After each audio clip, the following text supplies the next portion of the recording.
मंत्र पाठ। ॐ सहना भवतु सहनौ भुनक्तु सह वीर्यं करवावहै तेजस्विनावधीतमस्तु मा विद्विषावहै। ॐ शान्तिः शान्तिः शान्तिः। पिछले पाठ में आपका कोई प्रश्न या शंका हो तो पहले उसे देख सकते हैं। यदि मंत्र पढ़ा इसका क्या अर्थ है? अच्छा, आपका प्रश्न है जो सहना भवतु मंत्र पढ़ा है उसका क्या अर्थ होता है। तो यह विषय तो पहले हो चुका है, पुनरपि संक्षेप से कह देता हूँ। यहाँ संधियों का ध्यान करके देखेंगे तो सह नौ अवतु, सह माने साथ में, नौ माने हमारी, और हमारी किनकी, हम दो हैं, एक पढ़ने वाला और एक पढ़ाने वाला। तो हम दोनों की साथ में अवतु यानी रक्षा करो। ये परमेश्वर से प्रार्थना है कि भाई पढ़ने और पढ़ाने वाले की रक्षा कर लेना, साथ में कर देना। सह नौ भुनक्तु, हम दोनों का साथ में ही पालन कर देना, वृद्धि करना। पहले कोई चीज़ रक्षित होती है तो उसी के पश्चात ही वृद्धि को प्राप्त हो सकती है। सह वीर्यम करवावहि, वीर्य का अर्थ होता है बल, तेज, ओज, उत्साह। तो हम दोनों को उत्साह से भी युक्त कर देना। हम पढ़ें, हम बढ़ें, और मात्र बढ़े नहीं, बहुत उत्साह हम में होना चाहिए। तो सहना भवतु सहनौ भुनक्तु सह वीर्यम करवावहि। अब जो हमने पढ़ लिया, जान लिया है, वो कैसा हो तो कहा तेजस्विनावधीतमस्तु। अवधीत हम धारण कर लें और हमारा तेज सुरक्षित हो, अर्थात ज्ञान के द्वारा, क्रिया के द्वारा हम तेजस्वी हों और तेज को धारण करें। माँ विद्विषावहै, किसी से भी विद्वेष ना करें। ऐसा नहीं है कि हम थोड़ा सा पढ़ लिए हैं तो बस अब अपने अहंकार में ही घूमते फिरे और किसी को कुछ ना समझें। तो यह इस मंत्र की प्रार्थना है। तो इसमें दोनों की भद्र की कामना की गई है, पढ़ने वाले की भी और पढ़ाने वाले की। और पढ़ने से क्या क्या प्राप्त होना चाहिए वह भी कहा गया। अंत में जो 3 बार ओम शांति ही शांति ही शांति ही ऐसा कहते हैं, सो 3 प्रकार के ताप हैं, आधि भौतिक, आधि दैविक और आध्यात्मिक। उन तीनों तापों से छुट्टी चाहते हैं, इसीलिए 3 प्रकार की शांति की कामना करते हैं। ठीक है जी जी। अन्य कोई प्रश्न? अन्य किसी का कोई प्रश्न? ठीक है, सम्मुख उपस्थित लोगों का प्रश्न यदि नहीं है तो जो लोग ऑनलाइन सुन रहे हैं, आपका कोई प्रश्न हो तो पूछ सकते हैं। ठीक है, यदि आप लोगों का भी कोई प्रश्न नहीं है तो आगे के पाठ को हम देख लेते हैं। पृष्ठ संख्या 20 पर हम पढ़ रहे हैं और उपस्थान के प्रकरण में तीसरे मंत्र को हमने सामान्य शब्दार्थ की दृष्टि से देख लिया था। संस्कृत वाले भाष्य के भी अधिकांश अर्थ को हम देख चुके हैं और इस मंत्र के अंत में आने वाले स्वाहा शब्द को प्रमाण व अर्थों के द्वारा देखना शेष है। यहाँ ऋषि महर्षि यास्क कृत निरुक्त से इस स्वाहा शब्द का व्याख्यान करते हैं। वे कहते हैं अथ अत्र स्वाहा शब्दार्थे प्रमाणम निरुक्तकारा आहुः। अथ माने अब, अत्र माने यहाँ, स्वाहा शब्दार्थे स्वाहा शब्द के अर्थ में प्रमाणम जो प्रमाण है उस प्रमाण को निरुक्तकारा आहु, निरुक्तकार कहते हैं। हम यह देखते हैं कि निरुक्तकार महर्षि यास्क के वाक्य उद्धृत किए जा रहे हैं, पर निरुक्तकारा बहुवचन का प्रयोग कर रहे हैं। एक व्यक्ति के लिए बहुवचन ऐसा क्यों हो, तो इसके लिए व्याकरण में नियम है आदरार्थे बहुवचनम। जब किसी को आदर से पुकारना हो, संबोधन करना हो, तो उसके लिए बहुवचन का प्रयोग किया जाता है। तो यहाँ यूँ ना समझना चाहिए कि निरुक्तकार बहुत सारे लोग हैं, अपितु महर्षि यास्क को सम्मान प्रदर्शित करते हुए बहुवचन से यहाँ संबोधित किया है। तो ये निरुक्तकार कहते हैं स्वाहा कृतयः, अर्थात स्वाहाकार, ये जो स्वाहा किए जाते हैं। स्वाहा इति एतत् सु आह इति वा, यहाँ पर एतत् के साथ सु जुड़ा हुआ है। संस्कृत के जानने वाले इसे आसानी से अलग कर लेंगे। यदि आपको कोई कठिनाई पड़े तो आप भी अपनी लेखनी के चिन्ह से इसे अलग कर लीजिए। सो स्वाहा शब्द की व्युत्पत्ति बता रहे हैं। स्वाहा इति एतत्, स्वाहा जो ऐसा यह। अब वो क्या है तो बताया सु आह, सु माने अच्छा, आह माने कहना। तो सबसे अच्छी बात का बोलना स्वाहा है। इति वा, एक तो ये तरीका है। अथवा दूसरा बताते हैं स्वा वाग आह इति वा। स्वा माने स्वयं की, वाक माने वाणी, तो जैसा अपने ज्ञान में है वैसा ही कहना, ये स्वाहा शब्द का दूसरा अर्थ है। तीसरा अर्थ करते हैं स्वम प्राह इति वा। स्वम माने स्वयं के पदार्थ को। इसके लिए महर्षि पाणिनि ने एक सूत्र बनाया है स्वम जाति धनाख्यायाम। तो स्व शब्द से स्वयं का कथन किया जाता है, स्व शब्द से अपने स्वामित्व के पदार्थों का कथन किया जाता है, स्व शब्द से अपने परिचित जाति का कथन किया जाता है, जो पदार्थ हमें ज्ञात हैं, हमारे अधीन हैं अथवा हमारे जैसे हैं, और स्व शब्द से धन का भी कथन किया जाता है। इन चार प्रकार के कथन को स्व से कहते हैं। और यहाँ कहा स्वम, अर्थात अपने को, जो आपका अपना पदार्थ है, जो आपके अपने अधीन है, उसको प्राह, अच्छी प्रकार से कहना। ये अच्छी प्रकार से कहना इस प्रकार का है कि जो पदार्थ मेरा है उसी को अपना मानना, जो मेरा नहीं है उसे अपना नहीं कहना। इस विषय में लोक में प्राय करके भ्रांति हुआ करती है। कुछ लोग सोचते हैं मैंने श्रम किया, मैंने धन कमाया और उससे मैंने पदार्थ का अर्जन कर लिया तो यह पदार्थ मेरा ही है। पर यहाँ यह ध्यान रखना चाहिए कि आपकी आवश्यकता से अधिक आप अपने सामर्थ्य से अर्जित तो कर सकते हैं, लेकिन आपका स्वामित्व उस पर सिद्ध नहीं है। वह सिद्ध इसलिए नहीं है क्योंकि आपने अन्याय से, अत्याचार से अथवा अति करके किसी भी प्रकार से उस पदार्थ का संग्रह किया है। तो ऐसे पदार्थ को ग्रहण नहीं करना, उसे अपना नहीं कहना, ये स्वाहा शब्द का अर्थ है। अर्थात संसार से केवल उतना ही ग्रहण करना जो आपके लिए आवश्यक है, ऐसा करना स्वाहा कहलाता है। चौथा अर्थ इसका कहते हैं स्वाहुतम हविर जुहोति इति वा। आपकी पुस्तक में जो पहला तकार है उस पर ह्रस्व ईकार की मात्रा लगी है, जो अशुद्ध है उसे शुद्ध करके दीर्घ ईकार की मात्रा कर लेंगे। तो यहाँ बनेगा स्वाहुतम, जो आपने स्वयं आहूत किया, जिसकी आपने आहुति दी है। और वो कैसी आहुति है तो बोले सुआहुतम, बहुत अच्छी आहुति है। अच्छे से तात्पर्य आपने जो भी हविर द्रव्य होम किया, यज्ञ में जिस द्रव्य का प्रयोग किया उसका बहुत अच्छा संस्कार किया है, उसे आपने बहुत उत्तम कोटि का बनाकर तब उसकी आहुति दी है। तो सुआहुतम हविर जुहोति, बहुत अच्छी प्रकार से संस्कृत की हुई हवि का होम करता है। इति वा तासाम एषा भवति, तो स्वाहा के ये सारे अर्थ हो जाते हैं, उसमें ये सब बातें होती हैं। यह निरुक्त के 8वें अध्याय के 20वें खंड का वाक्य था। यहाँ स्वाहा शब्द जो मंत्र का सबसे अंतिम पद था उसके अर्थों को कहा।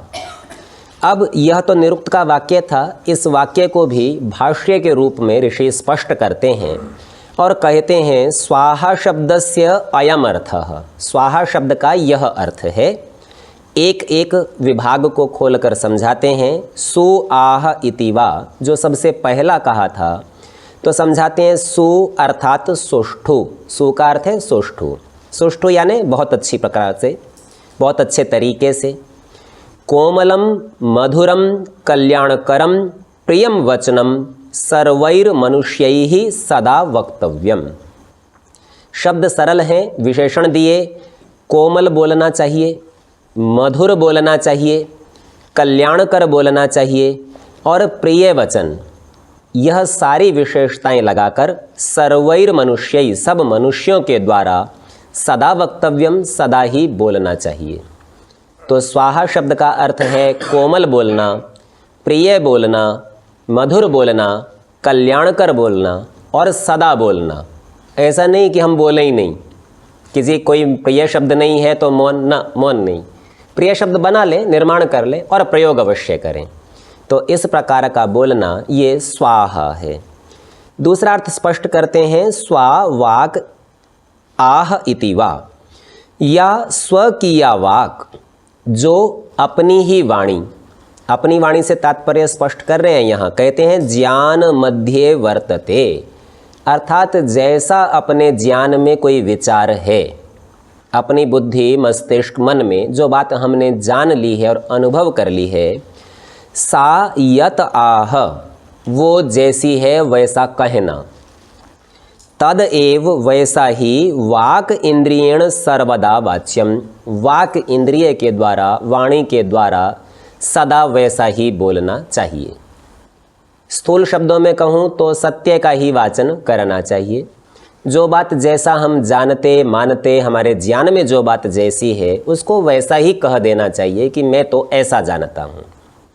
यहाँ पर भी एक बात समझिए, आपने तो अपनी तरफ से परीक्षण किया, लेकिन अपना ज्ञान और सामर्थ्य कम होने से कभी कभी हम गलत बात को भी ठीक समझ लेते हैं और हम किसी के सामने यह दावे से प्रस्तुत कर दें कि नहीं यह ही सत्य है जैसा मैं जानता हूँ।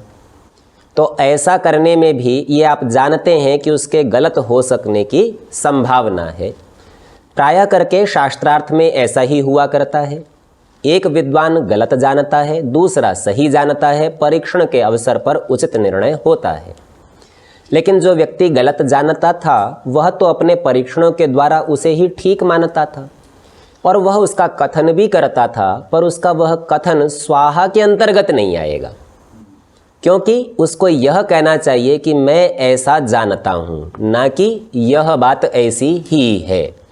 तो उस बात को दृढ़ करने के स्थान पर अपने ज्ञान के साथ जोड़े कि मैं इसको ऐसा जानता हूँ, तब वह बात स्वाहा के अंतर्गत आ जाएगी। इससे अगले स्वाहा के अर्थ को स्पष्ट करते हैं, स्वम प्राह इति वा। स्वम अर्थात स्वयं के पदार्थ को, इसे स्पष्ट करके आगे खोलते हैं। स्वम, स्वम को खोला, स्वकीय पदार्थम, अपने स्वामित्व वाले पदार्थ को, अपने अधीन पदार्थ को, प्रति एव स्वत्वम, उस पदार्थ के प्रति ही स्वत्वम वाच्यम, कि यह मेरा है ऐसा स्वत्व वाच्यम कहने योग्य है। यहाँ आपकी पुस्तक में वाच्यम में म के ऊपर एक अनुस्वार लगा हुआ है, सो हटा लेना चाहिए और म को हलंत कर लेना चाहिए, अशुद्ध छप गया है। तो केवल उसी पदार्थ को स्व कहना जो सचमुच आपका है, जिस पर आपका अधिकार है, न पर पदार्थम प्रति च इति, और दूसरे के पदार्थ के प्रति कभी भी स्व शब्द का प्रयोग नहीं करना चाहिए। ये नहीं कहना चाहिए यह मेरा है, भले ही आपने श्रम पूर्वक अर्जित किया हो। तो वेद में इसका आदेश है, मा गृधः कस्य स्विद धनम, कभी किसी के भी धन संपत्ति पदार्थों के ऊपर गीध बन के न टूट पड़े, उसे अपने अधिकार में न लेवे। जैसे आप कहते हैं कि देखिए मैंने श्रम किया, मैंने अर्जित किया, तब तो ये मेरा ही होना चाहिए, तो विचार कीजिए, फिर तो बलवान पुरुष भी कहेगा मेरे पास बल अधिक है और मैंने बल का प्रयोग करके अर्जित किया, जैसे डाकू डाका डाल लेता है। तो इस प्रकार पदार्थ का प्राप्त करना स्वाहा नहीं है।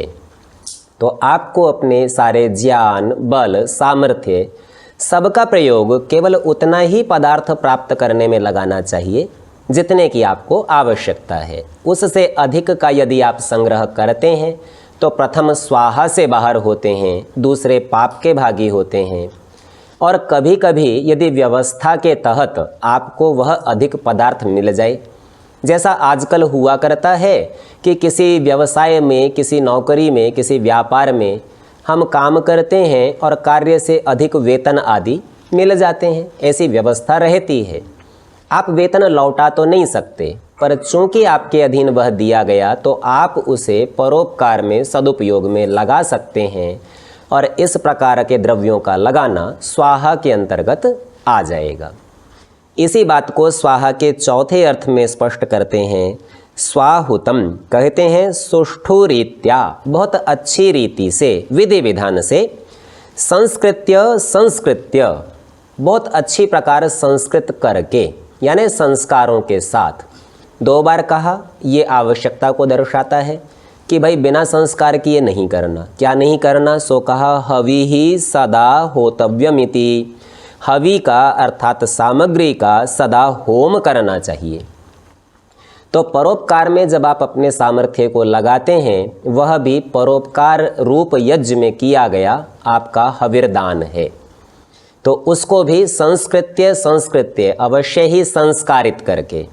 और आपके दान का संस्कार क्या है? आप देश, काल और पात्र का विचार करके जब दान देते हैं तो यह दान का संस्कार है। इस प्रकार संस्कृत्य अपनी हवि से होम करना, यज्ञ करना, दान करना आदि कार्य करने चाहिए। स्वाहा शब्द पर्यायार्थाः, ये सब के सब स्वाहा शब्द के पर्यायवाची थे, अर्थात स्वाहा शब्द की ये सब व्याख्याएं थीं। स्वम एव पदार्थम प्रति आह, अपने ही पदार्थ के प्रति हम बोलते हैं।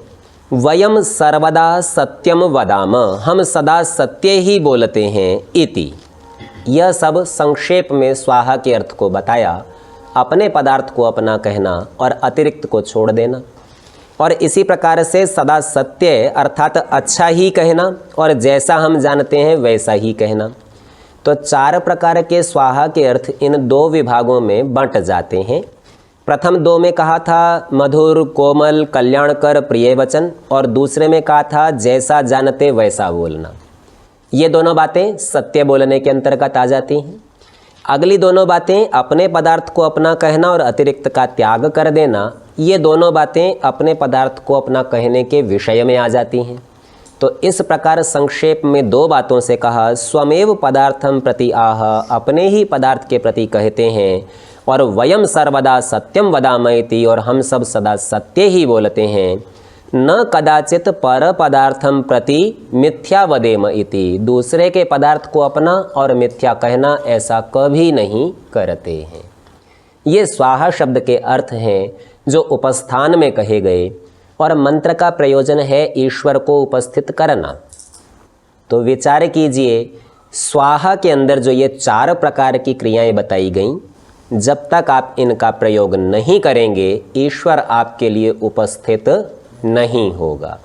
सो स्वाहा शब्द से संसार के व्यवहार को और संसार के व्यवहार से ईश्वर के उपस्थित करने की विधि को यहाँ बताया गया है।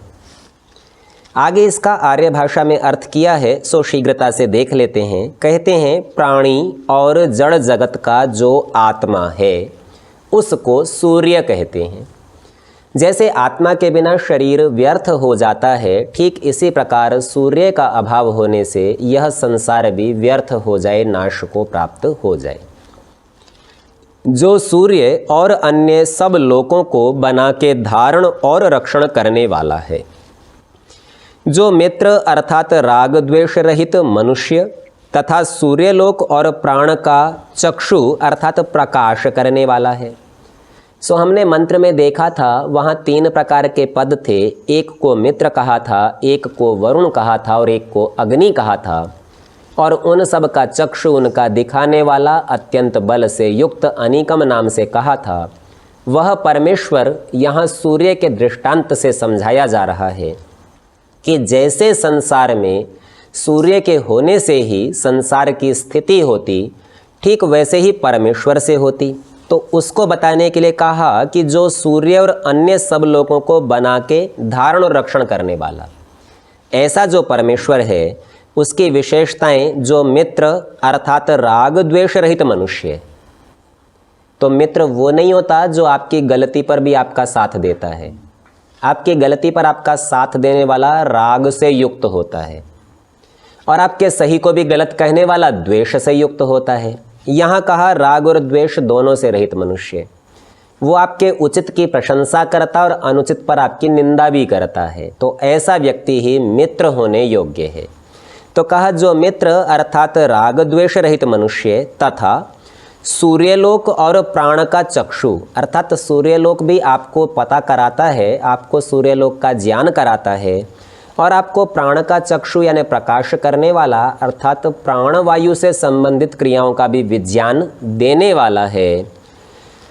सब उत्तम कर्मों में जो वर्तमान मनुष्य प्राण, अपान और अग्नि का प्रकाश करने वाला है। तो यूँ समझिए, प्राण और अपान के कहने से क्रिया की पूर्णता द्योतित की है। श्वास का लेना और छोड़ना एक चक्र पूरा हो जाता है, तो उसकी दृष्टि से प्राण और अपान का कथन किया। और अग्नि शब्द को तो साक्षात मंत्र में ही पढ़ा है। वायु और अग्नि, इन दो के कारण किसी का जीवन होता है। व्यक्ति के मर जाने पर हम कहते हैं शरीर ठंडा पड़ गया, अग्नि समाप्त हो गई। इसी प्रकार से श्वास के आने जाने की प्रक्रिया यदि बाधित हो गई, श्वास रुक गया, तो भी हम जानते हैं कि व्यक्ति मृत्यु को प्राप्त हो गया। सो दोनों प्रकार की अवस्थाओं की चर्चा की। सब उत्तम कर्मों में जो वर्तमान मनुष्य प्राण, अपान और अग्नि का प्रकाश करने वाला है, इन सब बातों को बताने वाला वह परमेश्वर है।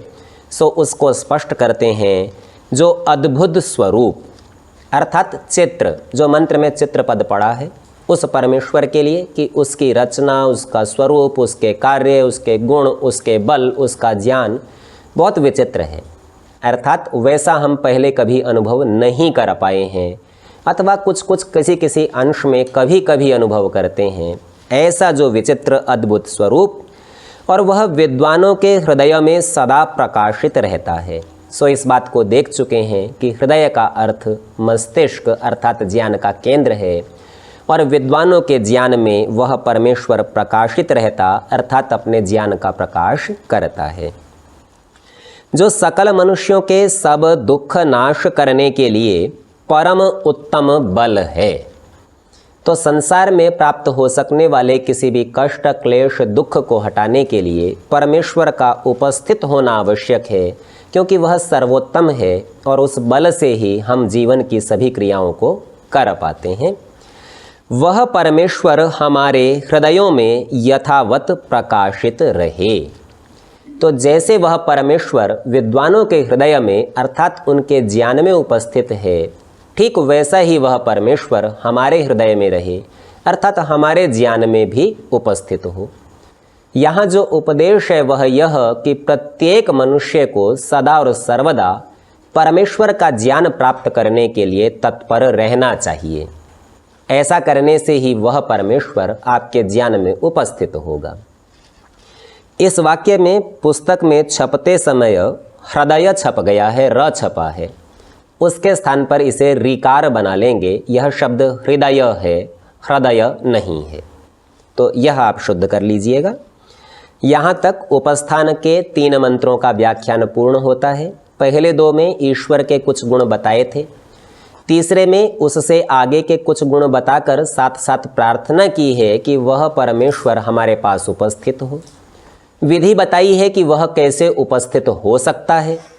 अब चौथे मंत्र की ओर चलते हैं। मंत्र है तच्चक्षुर्देवहितं पुरस्तात् शुक्रमुच्चरत् पश्येम शरदः शतं जीवेम शरदः शतं शृणुयाम शरदः शतं प्रब्रवाम शरदः शतमदीनाः स्याम शरदः शतं भूयश्च शरदः शतात्।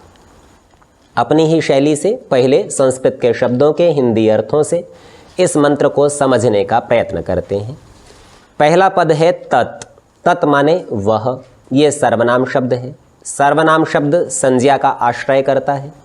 तो तत् से पिछले मंत्र में कहा गया जो भी संज्ञा पदार्थ है उसका ग्रहण होगा। और पिछले मंत्र में परमेश्वर की चर्चा की गई थी चित्रम नाम से, देवम नाम से, सूर्य नाम से। तो इस प्रकार वह नाम वाला जो परमेश्वर है उसी की विशेषता बताते हैं चक्षुहु। वो चक्षु है। चक्षु अर्थात सबको देखता है, सबको जानता है। फिर कहा देवहितम, वो देवताओं के लिए हितकर है। देव नाम विद्वान का है और शतपथ का वाक्य है विद्वांसो वै देवः, जो विद्वान है वही देव है। तो ऐसे सब विद्वानों के लिए वह परमेश्वर हितकारी है। ये उसकी एक और विशेषता बताई जी। चक्षु के ऊपर लाइन है ना, ऊपर जी ठीक है। मंत्र में इस प्रकार की आप कुछ पंक्तियां रेखाएं देखते हैं। प्रश्न आया कि चक्षु के ऊपर जो एक खड़ी रेखा लगी है उसका क्या तात्पर्य है। साथ साथ यूं भी देख लीजिए, चक्षु से आगे दे के नीचे भी एक रेखा पड़ी हुई है जी। तो ये जो ऊपर खड़ी रेखा या नीचे पड़ी रेखा है ये स्वर के चिन्ह हैं। नीचे जो रेखा पड़ी होती है वह अनुदात्त अर्थात नीचे से धीरे से बोले जाने वाले स्वर की द्योतक है। जो ऊपर खड़ी रेखा है वह स्वरित चिन्ह है अर्थात मध्य से बोला जाएगा। और जिन वर्णों पर अक्षरों पर कोई रेखा नहीं है वे उदात्त हैं, उन्हें ऊंचे से बोला जाएगा। तो बोलने के 3 प्रकार के स्वर हैं, उच्च, मध्यम और निम्न। तो यहाँ जब चक्षु पर ऊपर खड़ी रेखा लगाई तो ये मध्य स्वर की द्योतक है, बीच के स्वर से इसको बोलना है। तो हम देख रहे थे तत् शब्द का अर्थ परमेश्वर, चक्षु अर्थात वह सबको देखता है, देवहितम अर्थात देवताओं के लिए हितकारी है, पुरस्तात, पुरस्तात अर्थात पहले से है। किसके पहले से? तो बोले सृष्टि के बनने से पहले से है, उसका सबसे पहला नाम है, प्रथम है। तो वह सृष्टि की उत्पत्ति से पूर्व था, सृष्टि की उत्पत्ति के साथ है और सृष्टि के प्रलय तक रहेगा। अच्छा, प्रलय के बाद समाप्त हो जाएगा क्या? यदि समाप्त हो जाए तो अगली सृष्टि से पहले नहीं हो सकेगा, और उसे पुरस्तात होना है, अगली सृष्टि से पहले भी होना है। सो सृष्टि उत्पत्ति से पहले था, सृष्टि उत्पत्ति के साथ है और प्रलय के पश्चात भी रहेगा। ये सब बातें पुरस्तात पद से ही ग्रहण हो जाएंगी। वो कैसा है तो बताया शुक्रम। आपकी पुस्तक में शुक्रम छपा है, ये संधि के कारण श को छ बन गया है। संधि तोड़ेंगे तो पद शुक्रम बन जाएगा। शुक्रम का अर्थ है शुद्ध। तो वह परमेश्वर शुद्ध है अर्थात उसमें मिलावट नहीं होती। तो जो लोग ऐसा मानते हैं कि परमेश्वर में माया का मेल हो जाता है और उसी से संसार या परमेश्वर खुद ही बदल के बन जाता है, या परमेश्वर के टुकड़े होकर जीवात्माएं बन जाती हैं, ये सब विचार इस शुक्रम शब्द के उपयोग से समाप्त हो जाते हैं। वह शुद्ध है, उसमें किसी प्रकार की मिलावट होना, उसके टुकड़े होना संभव नहीं है, उसमें कोई रूपांतरण नहीं होता। आगे कहते हैं उच्चरत। चरत का अर्थ है आचरण करना, व्यवहार का होना, उपस्थिति का होना। उत अच्छी प्रकार से, ऊपर सब और। तो वह परमेश्वर सब जगह उपस्थित है, सबको आचरण में लाता, नियम में लाता है, इस प्रकार वह नियामक है। अब यहाँ तक परमेश्वर की जो स्तुति की, प्रशंसा की, इसके आधार पर कुछ प्रार्थना करते हैं। प्रार्थना में कहते हैं पश्येम, देखें, हम सब देखें। शरदः शतम, 100 शरद ऋतुओं तक देखें। ये कहने की एक शैली है। आप ऐसा समझिए कि ग्रीष्म की तुलना में शरद अधिक घातक होती है, या यूँ कहिए कष्टकर होती है। शरद में आपको अधिक सुविधाओं की आवश्यकता पड़ती है। तो इसीलिए जब वेद मंत्र में ये कहा शरदः शतम, हम 100 शरद ऋतुओं तक, शतम अर्थात 100 शरद ऋतु अर्थात 100 वर्ष, और उसमें भी चाहे कितनी भी कठिन परिस्थिति हो तो भी हम बचे रहें। और बचकर क्या करें? पश्येम, आपके इस स्वरूप का दर्शन करें, आपको देख लें, आपको अपने पास उपस्थित कर लें। इस विचार से यह मंत्र उपस्थान के क्रम में पढ़ा गया है। आगे कहते हैं जीवेम शरदः शतम, हम 100 शरद ऋतुओं तक जीवित रहें। यहाँ यूँ भी समझना चाहिए कि शरद ऋतु में ही शरीर का बल बढ़ा भी करता है। आप सबका अनुभव हो सकता है कि सर्दी के समय पर भूख भी बढ़ जाती है, वजन भी बढ़ जाता है, शक्ति भी बढ़ जाती है। तो कठिन परिस्थिति में भी हम नाश को प्राप्त ना हो और बल बढ़ने के अवसर पर हम खूब पुष्ट हों, और इस प्रकार होते हुए 100 वर्षों तक हम परमेश्वर का ज्ञान प्राप्त करें, उसे देख लें और 100 वर्षों तक जीवित रहें। पश्चात कहते हैं शृणुयाम शरदः शतम, 100 शरद ऋतुओं तक सुने। तो आप यूँ सोचेंगे पश्येम देखने से अर्थात चक्षु इंद्रिय से सारी ज्ञानेंद्रियों का ग्रहण हो जाता था, फिर भी ये कान की इंद्रिय को क्यों कह दिया? वो भी तो ज्ञानेंद्रिय है, एक ज्ञानेंद्रिय से सभी का, क्योंकि अलग अलग नासिका का कहें, जिह्वा का कहें, त्वचा का कहें, तो इसमें बहुत सारी पुनरुक्ति होगी। परंतु यहाँ पर यदि अधिक एक शब्द दिख रहा है तो उसका कोई अतिरिक्त अर्थ होना चाहिए।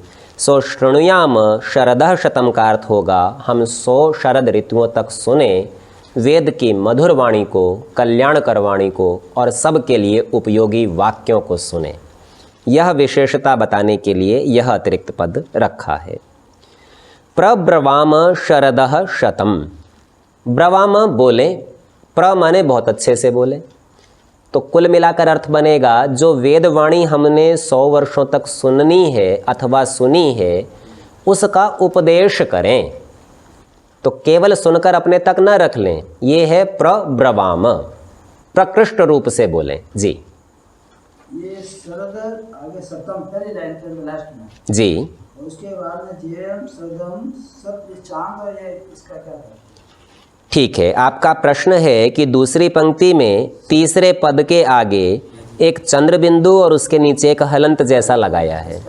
इसमें अंतर, यह भी एक प्रकार का अनुस्वार है और अनुस्वार भी उच्चारण की दृष्टि से दीर्घ और ह्रस्व हुआ करते हैं।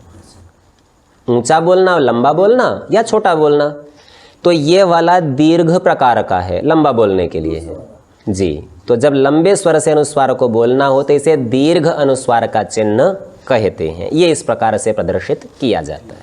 ठीक है, तो हम देख रहे थे प्रब्रवाम शरदः शतम, हम 100 वर्षों तक उपदेश भी करें। और आज के पाठ का समय समाप्त है, सो मंत्र की शेष व्याख्या अगली कक्षा में करेंगे। ओ